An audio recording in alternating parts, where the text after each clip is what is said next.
세상에는 이런 말이 있습니다. 기회는 준비하는 자에게 온다라는 말이죠. 이 말은 각자의 삶 가운데 주어진 일들을 잘 감당하고 훈련하고 연단하는 가운데 그의 경험과 그의 지식과 그의 지혜 가운데 그 기회가 온 것을 포착할 수 있는 능력이 생기게 되어지고 그 포착함으로 말미암아 그가 그 기회를 놓치지 않게 된다라는 것을 말하고 있는 것이죠. 그렇기 때문에 이 땅을 살아가는 동안 우리가 열심히 훈련하고 연단하며 또한 개인의 지식과 경험 가운데 성장하지 않으면 그 기회가 와도 기회가 온 줄 모르고 지나가는 경우들이 있다라는 것을 말하게 되는 것입니다. 그런데 이러한 관점 가운데 하나님의 역사와 하나님의 능력과 하나님의 이적은 인간의 능력과 인간의 지식과 인간의 경험과 인간의 노력 가운데 그 기준이 있는 것이 아니라 하나님 앞에서 어떠한 태도와 어떠한 중심을 가지고 살아가느냐에 따라 하나님 앞에 그의 능력과 그의 기적과 그의 역사를 맛보게 된다라는 것을 분명히 말씀하고 있는 것이죠. 여러분, 그렇기 때문에 믿음의 사람들이 이 땅을 살아가는 동안 많은 어려움과 또한 문제와 상황 가운데 처할 때에 그 모든 일들에 대해 하나님의 기적과 이적을 바라며 하나님의 인도하심을 바랄 때에 우리가 인간의 노력과 능력과 지혜로 말미암아 그것을 해결하려고 하는 것이 아니라 하나님 앞에 내가 어떠한 삶과 어떠한 중심으로 서 있는가를 살필 수 있어야 된다라고 성경은 분명히 말씀하고 있는 거예요. 야, 나는 지식이 많아, 나는 능력이 많아, 나는 경험이 많아, 나는 이것을 할 수 있어, 나는 많은 인맥이 있어, 나는 많은 전문 지식이 있어 라는 것이 아니라 하나님, 이 순간 하나님 이 일을 통해서 하나님 말씀하시는 것이 무엇이며 내가 하나님 앞에 어떠한 태도와 어떠한 중심으로 서 있습니까? 라는 것을 살피는 것이 매우 중요하다라는 것이죠. 그래서 아브라함을 이끄셔서 아브라함에게 이삭을 약속하신 하나님께서 이렇게 말씀하고 있습니다. 창세기 17장 1절 말씀 가운데 아브라함이 99세 때에 여호와께서 아브라함에게 나타나사 그에게 이르시되 나는 전능한 하나님이라 너는 내 앞에서 행하여 완전하라 라고 분명히 말씀하고 있는 것이죠. 지금 아브라함은 자신의 삶 가운데 99세 된 나이고 사라의 모든 태가 끊어진 상태 가운데 있기 때문에 아이를 낳을 수 있는 능력이 전혀 없는 상황 가운데 있었어요. 그는 이제 이스마엘로 만족한 인생이 되었고 이제 이삭이 태어나는 것과 독자가 태어나는 것에 대한 기대가 없는 상황 가운데 있었다라는 것이죠. 근데 하나님께서는 그를 부르시고 그의 언약을 다시 나타내심으로 말미암아 아브라함과의 관계 가운데 바로 그가 전능하신 하나님임을 분명히 말씀하시고 내 앞에서 행하여 완전하라라고 분명히 말씀하고 있는 것이죠. 하나님이 전능한 하나님이시기 때문에 하나님이 무한하신 하나님이시기 때문에 하나님이 영원하신 하나님이시기 때문에 우리가 갖고 있는 능력이나 지혜나 경험이나 우리의 많은 것들을 내려놓고 하나님 앞에서 하나님께서 행하실 일들을 기대하며 하나님 앞에 온전히 서는 것이 매우 중요하다라고 분명히 말씀하고 있는 것입니다.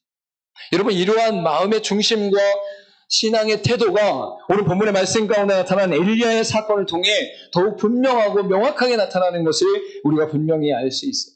여러분, 엘리야를 통해 하나님께서 놀라운 기적을 베푸십니다.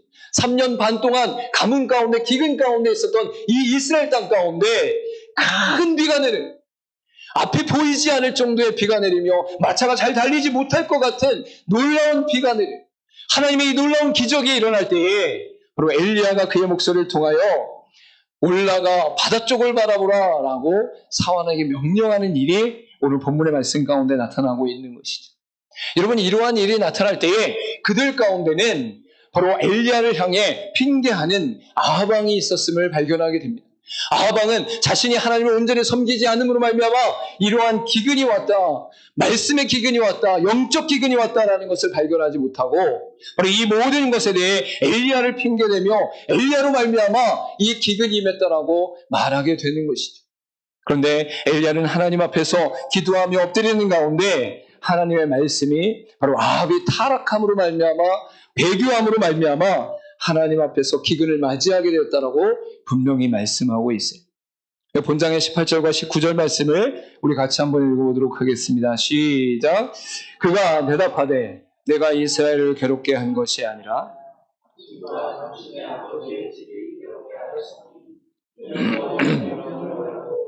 당신의 바알들을 따랐습니다.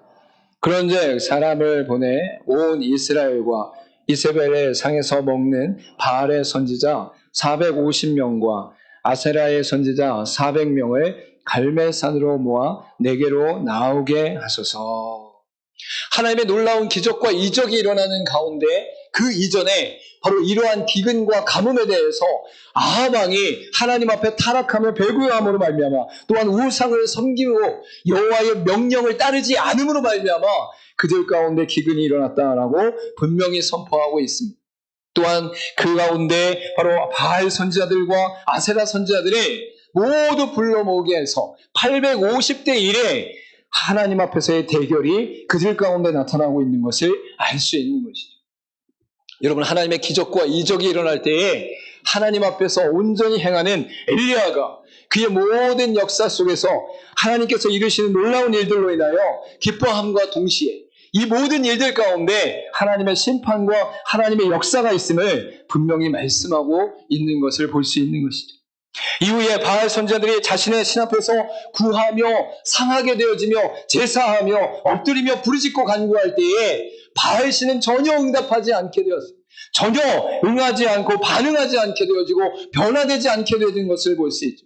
그러나 이 엘리야가 하나님 앞에 나가 기도하며 엎드리며 구했을 때에 하나님의 불이 임하고 나무들을 태우며 또한 그 가운데 부은 물 가운데 불로 핥는 역사가 일어나는 것을 분명히 발견할 수 있는 것입니다. 그래서 본장의 37절과 38절 말씀 가운데 그 역사가 일어나는 것을 볼 수 있죠. 37절 말씀, 38절 말씀 우리 같이 한번 읽어보도록 하겠습니다. 시작. 여호와여 내게 응답하소서. 내게 응답하옵소서. 이 백성에게 주 여호와는 하나님이신 것과 주는 그들의 마음을 되돌이키심을 알게 하옵소서 하매 이에 여호와의 불이 내려서 번제물과 나무와 돌과 흙을 태우고 또 도랑에 물을 핥은지라. 아멘. 하나님의 이 놀라운 역사가 그들 가운데 바알 선지자와 에스라 선지자의 대결 가운데 나타나는 가운데 하나님의 불을 태움으로 말미암아 그들 가운데 하나님의 불이 임했고 그 불이 임함으로 말미암아 그들 가운데 바알 선지자들 모두 잡아 죽이는 사건이 나타나게 되는 것을 볼 수 있는 것이죠. 그리고 나서 바로 그 가운데 이제 하나님께서 구름을 보내시고 큰 비를 보내실 것이니 아합 왕이여 빨리 올라가소서라고 말함과 동시에 사환에게 올라가서 바다 쪽을 바라보라 라고 선포함과 동시에 7번 그렇게 한 이후에 큰 비가 그곳 가운데 부어짐으로 말미암아 3년 반 동안 내리지 않던 그 비가 바로 그들 가운데 내리게 되는 것을 우리가 분명히 알 수 있는 것입니다. 여러분, 여기서 엘리야가 올라가 바다 쪽을 바라보라 라고 말씀하시는 것은 단순히 그 입술 가운데 선언하거나 선포하는 것이 아니라 하나님의 역사와 하나님의 기적과 하나님의 능력을 신뢰하는 가운데 선포하며 외치는 것이다라는 것을 분명히 알 수 있습니다. 또한 이러한 선포는 그들 가운데 아무런 변화가 일어나지 않아도, 아무런 역사가 일어나지 않아도, 아무런 일이 일어나지 않아도 하나님을 믿는 믿음 가운데 바로 세상을 향해, 아합을 향해, 이스라엘 백성들을 향해 외치고 있는 온전한 신뢰의 모습이 나타나는 것을 볼 수 있는 것이죠. 여러분, 엘리야가 올라가 바다 쪽을 바라보라 라고 선포하는 것은 단순히 외적으로 행하는 것과 행동할 것을 말하는 것이 아니라 그 밑바닥 가운데 하나님을 신뢰하며 하나님을 의지하며 하나님이 역사하실 것을 바라보며 외치는 목소리였다라는 것을 분명히 말씀하고 있는 것이죠. 여러분, 여러분의 인생 가운데 겪는 일들과 닥친 일들과 어려운 일들과 사건과 상황 가운데 여러분은 이 상황 속에 변화가 일어나야 무엇이라도 조금씩 나타나야 또한 우리 가운데 이 일도 말미암아 무엇인가 응답받고 결과가 나타나야 하나님 살아계시는군요. 하나님 역사하시는군요. 아니, 어느 순간에는 그러한 고백조차 할 수 없는 상태 가운데 우연히 일어났겠지. 아유, 그냥 뭐 열심히 했으니까. 아유, 누가 도와줬으니까. 무슨 일이 일어났으니까. 여러분, 하나님께서 우리 가운데 일어나는 모든 일들 가운데 이 엘리야의 고백은 아직 일어나지 않았음에도 불구하고, 아직 나타나지 않았음에도 불구하고, 아직 변화가 보여지지 않음에도 불구하고 하나님 앞에서 이스라엘 백성들을 향해, 아합을 향해, 사환을 향해 외치는 목소리였다라고 분명히 말씀하고 있는 것이. 여러분, 그래서 하나님 앞에서 외친다라는 것은 하나님을 신뢰하는 근거, 그 원인으로부터 외치는 것임을 믿으시길 간절히 소망합니다. 나타나는 것, 보이는 것, 변화되는 것, 무엇인가 얻는 것을 통해 여러분이 하나님을 신뢰하고 하나님을 바라보는 것이 아니라 그렇지 아니할지라도 우리 가운데 역사하시는 하나님을 의지하는 것이 믿음의 신앙으로 나타난다라는 것. 그리고 여기 손바닥만한 구름은 결국 우리 가운데 하나님의 임재와 영광이 드러날 것을 분명히 보이심과 함께 그 일 이후에 큰 비로 그들 가운데 역사하시는 모습이 드러나는 것을 볼 수 있는 것이죠. 여러분, 성경 전체 가운데는 구름의 의미가 여러 의미로 나타나지만 가장 강력하게 나타나는 것이 여호와의 임재와 여호와의 영광을 나타내는 것이다라고 말씀하고 있어요. 특별히 이러한 사건이 가장 강력하게 나타나는 것이 출애굽기 40장의 말씀 가운데 나타나는데 34절과 35절 가운데 구름이 회막에 덮이고 여호와의 영광이 성막에 충만함에 모세가 회막에 들어갈 수 없었으니 이는 구름이 회막 위에 덮이고 여호와의 영광이 성막에 충만함이었으며 라고 말씀하고 있는 것입니다. 여호와의 영광이 임할 때에, 임재가 임할 때에 구름이 임하게 되어지고 그 구름 위에는 여호와의 손이, 여호와의 능력이 그들 가운데 나타나는 일이 있었다라는 것입니다. 그래서 출애굽기 가운데 이 말씀이 있은 이후에는 구름이 움직이기 시작하면 이스라엘 백성들도 함께 움직이고 구름이 멈추게 되어지면 이스라엘 백성들도 그곳에 장막을 피고 멈추게 되는 사건이 일어나는 것으로 그들의 인생과 그들의 모든 순간이 하나님의 주권 가운데 있다는 것을 분명히 말씀하고 있는 것이죠. 여러분, 그렇기 때문에 오늘 본문의 말씀을 통해 나타난 이 엘리야의 놀라운 선포는 단순히 행동으로 옮겨지는 아니면 반복적으로 무엇인가를 해야 되는 그 행동으로 나타나는 것이 아니라 바로 그 밑바닥 가운데 여호와를 신뢰하며 여호와를 의지하며 여호와를 바라보는 그의 중심이 하나님께 드려진 것이다 라고 말씀하고 있는 것입니다. 여러분, 엘리야가 이러한 태도 가운데 있을 때에 하나님께서 그의 놀라운 은혜 가운데, 섭리 가운데, 역사 가운데 바로 큰 비를 3년 반 동안 내리지 않던 그 비를 부어주셨다라고 분명히 말씀하고 있는 것이죠. 그래서 이 엘리야가 기적과 이적과 능력을 경험하게 되어진 이 순간 속에서 그가 어떠한 태도로 하나님 앞에 나갔기에, 그가 어떠한 중심을 가지고 하나님 앞에 서 있었기에 하나님께서 그들 가운데 역사하신 놀라운 은혜를 경험할 수 있었는가를 우리가 함께 나누기를 소망합니다. 특별히 올라가 바다 쪽을 바라보는 자의 태도에는 첫 번째로 믿음의 선포가 있습니다 라는 것을 분명히 말씀하고 있습니다. 우리 본장의 21절과 24절 말씀 같이 읽도록 하겠습니다. 시작. 엘리야가 모든 백성에게 가까이 나와 이르되 너희가 어느 때까지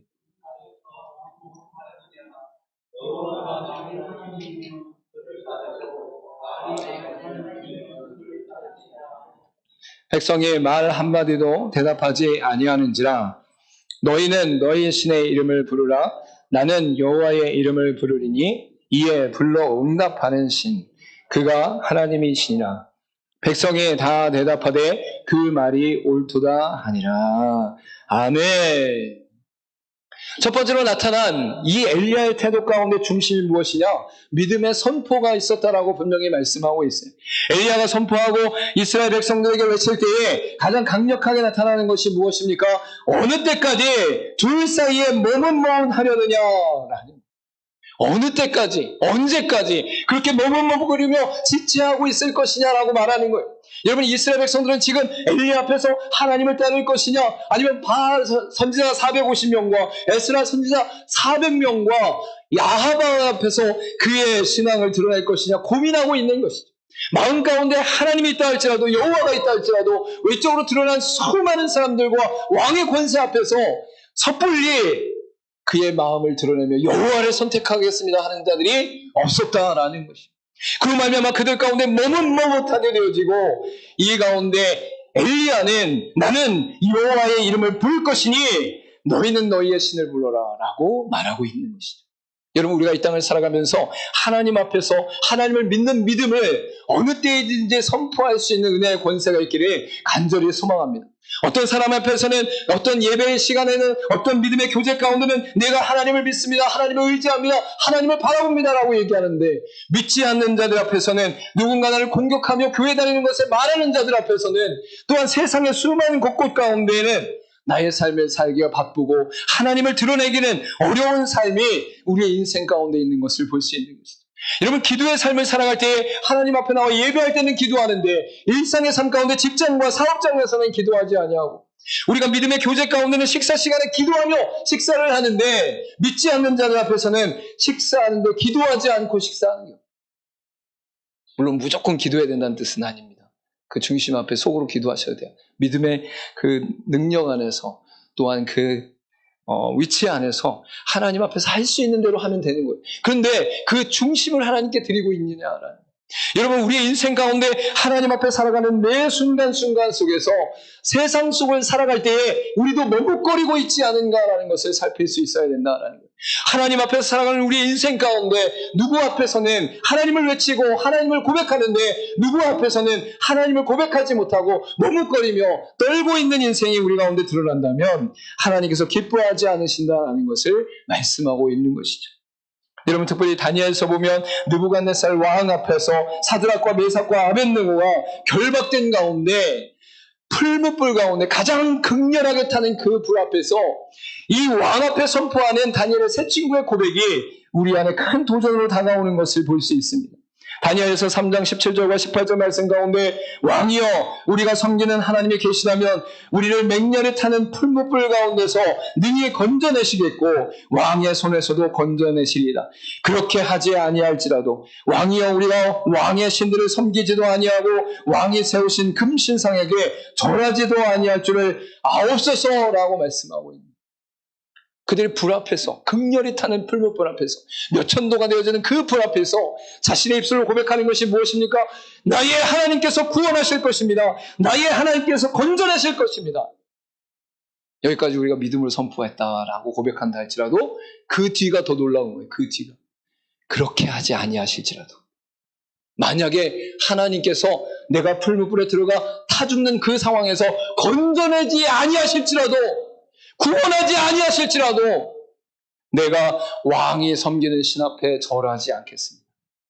내가 왕이 섬기는 신 앞에 엎드리지 아니할 줄을 아옵소서라고 말씀하고 있습니다.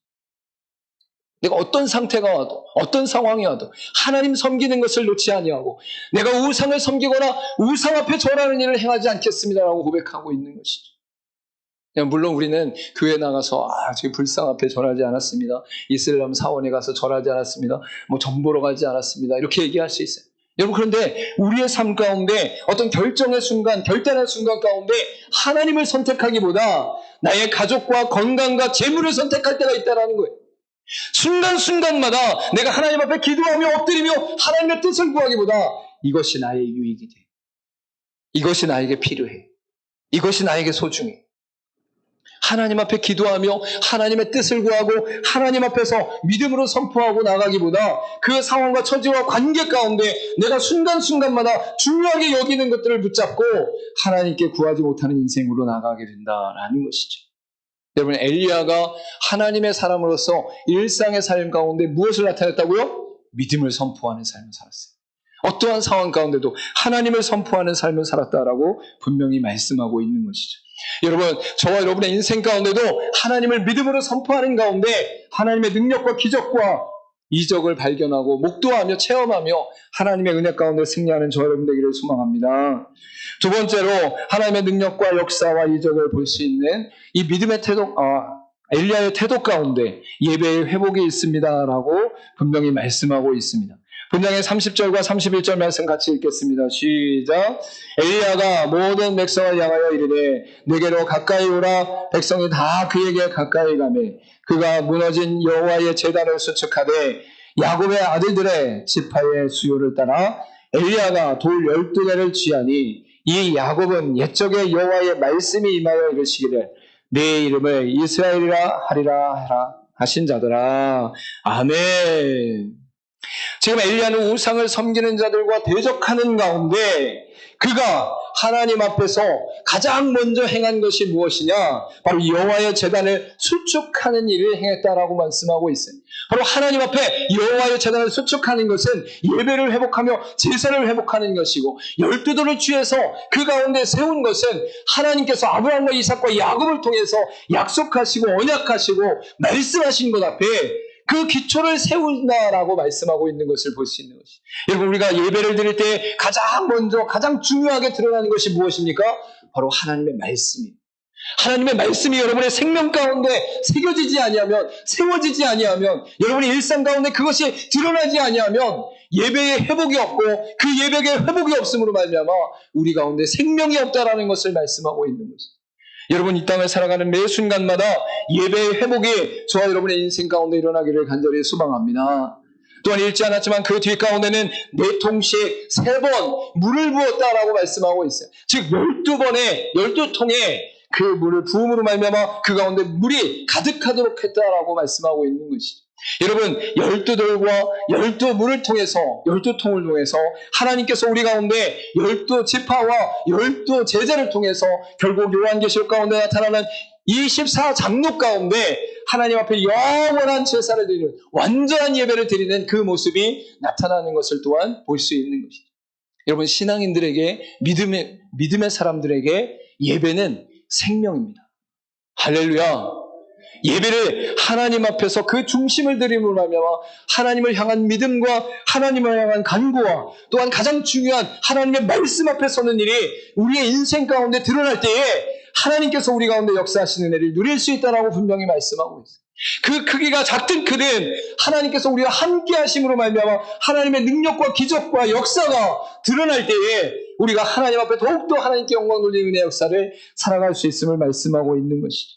여러분, 에스겔서 36장 36절에 이렇게 말씀하고 있습니다. 너희 사방에 남은 이방 사람이 다 나 여호와가 무너진 곳을 건축하며 황폐한 자리에 심은 줄을 알리라. 나 여호와가 말하였으니 이루리라 라고 분명히 말씀하고 있는 것이죠. 즉 구약 선지자를 통해서 예수 그리스도의 오심, 완전한 구원의 성취가 이 땅 가운데 드러남과 동시에 그 성취가, 그 완전한 예배가 바로 메시아를 통해 열방 가운데 드러나게 되어지고 그 열방 가운데 무너진 것을 건축하고 황폐한 자리에 심는 역사를 그들이 보게 될 것이다, 그들이 알게 될 것이다 라고 말씀하고 있는 거예요. 그러니까 이스라엘 백성들뿐만 아니라 지금 온 열방 가운데 하나님께 예배하고 경배하며 찬송하는 역사가 일어나게 되어지고 하나님께서 이 예배를 통해 하나님 나라를 회복하시는 역사를 이루고 계신다라고 분명히 말씀하고 있는 것이죠. 여러분, 엘리야를 통해 우리의 삶 가운데 예배의 회복이 있는가를 분명히 살필 수 있기를 간절히 소망합니다. 교회에 나와서 예배하는 그 중심 가운데 하나님 앞에 온전한 예배를 드리는 삶이 필요하고 우리 일상의 삶을 살아가는 매 순간마다 하나님 앞에 서 있다는 사실을 잊지 않고 말씀과 기도와 찬송을 놓지 않음과 동시에 말씀을 지켜 행하는 데까지 일상의 삶 가운데 그 삶이 예배되어지는 하나님 기뻐하시는 선한 삶이 일어나는 역사가 저와 여러분의 인생 가운데 드러나기를 간절히 소망합니다. 마지막으로 나타나는 것은 무엇이냐? 회개의 변화가 있습니다 라는 것입니다. 본장의 39절과 40절 말씀 우리 같이 읽도록 하겠습니다. 시작. 모든 백성이 보고 엎드려 말하되 여호와 그는 하나님이시로다.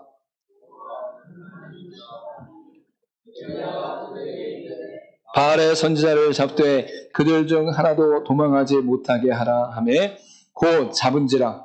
엘리야가 그들을 기손 시내로 내려다가 거기서 죽이니라. 아멘. 여호와의 불이 제단 가운데 임함으로 말미암아서 이스라엘 백성들이 하나님 앞에 엎드렸다라고 말씀하고 있어요. 모든 백성이 보고 엎드려 말아요. 일시적이고 순간적인 상황 가운데 나타나는 모습이지만 그들 가운데 하나님 앞에 회개하며 엎드리는 역사가 일어났다라는 것이죠. 그 이전에 36절과 37절 가운데는 이미 엘리야가 하나님을 향해 외치며 기도하며 간절히 부르짖고 기도하는 모습이 나타나고 그 이후에 불이 임하는 상황들 가운데 이제는 이스라엘 백성들이 하나님 앞에 엎드려 하나님 앞에 그는 하나님이로소이다, 그는 하나님이로소이다 라고 고백하며 회개하는 모습이 나타나는 것을 볼 수 있어요. 여러분, 또 여기서 나타나는 회개는 단순히 입술로만 회개하는 것이 아니라 엘리야가 외쳐 모든 바알 선지자를 잡아 죽이라 라고 얘기하니 이스라엘 백성들이 즉시로 행하는 모습이 나타나는 것을 볼 수 있는 것이죠. 여러분, 회개는 입술로만 하는 것이 아닙니다. 회개는 우리의 마음으로만 하는 것이 아닙니다. 회개는 온전한 인격 가운데, 지정의 가운데 우리의 삶에 돌이키는 모든 영역 가운데 드러나는 것임을 분명히 말씀하고 있는 것이죠. 그래서 찰스 스펀전 목사님은 이렇게 말씀합니다. 회개는 우리가 전에 사랑하던 죄악을 버리고 더 이상 그것들을 범하지 않음으로써 우리가 깊이 슬퍼하고 있음을 나타내는 것입니다. 하나님 앞에 돌이키는 것, 하나님 앞에 고백하는 것, 하나님 앞에 회개하고 울부짖는 것을 넘어 그것을 다시는 행하지 않으려고 하는 것이 바로 회개의 본질 가운데 나타나는 것이다라고 분명히 말씀하고 있는 것입니다.